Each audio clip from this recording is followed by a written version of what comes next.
200 அல்ல 220 வரும்னு சொன்னார். என்ன கஞ்சம் அதில் உங்களுக்கு? 234 சொல்லுங்களேன். சீமான் இதுக்கு ஒரு அழகான பதில் சொல்லுவார் இல்லையா? நீ என்னப்பா பைத்தியம், எது வேணா பேசுவ, நாங்க அப்படியான்னு.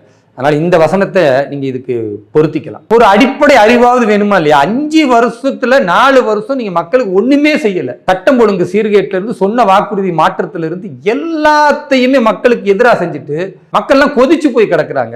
என்ன சொல்லுவாங்களே, கேட்கிறவன் கேனப்பையில இருந்தா கேப்பையில நெய் விடியும்னு. தமிழக மக்களை கேனப்பையன் ஐயா ஸ்டாலின் நினைச்சிட்டாரா என்ன? அவர் பாட்டுக்கு என்னமோ நாங்க 234 தொகுதி வந்துருவீங்களா? நீங்க பார்க்கத்தானே போறீங்க. திமுக எந்த காலத்திலும் தனிப்பெரும்பான்மையா வந்ததே கிடையாது. கூட்டணி இல்லாமல் அவர்கள் வெற்றி பெற்றதே கிடையாது. இதுதான் திமுகவுடைய லட்சணம். பூனை கண்ணை மூடிட்டா பூமியை இருண்டு போயிடுச்சுன்னு நினைக்குமா? அந்த மாதிரி இவர் கூட இருக்கிற இந்த ஜிங்சக் ஜால்ராக்கள் யாராவது சொல்லியிருப்பாங்க, போற போக்கு பார்த்தா நம்ம ஜெயிச்சிடலான்னு. அதையே இவர் சொல்லுவாரா?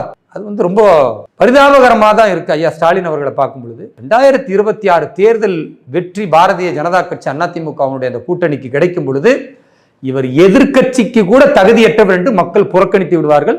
கடந்த காலத்தில் திமுகவை எதிர்கட்சிக்கு தகுதி இல்லாமல் நீ வெளியே போன்னு சொல்லி புறக்கணிச்ச வரலாறு இருக்கு. அது 2026 மீண்டும் நடக்கும்.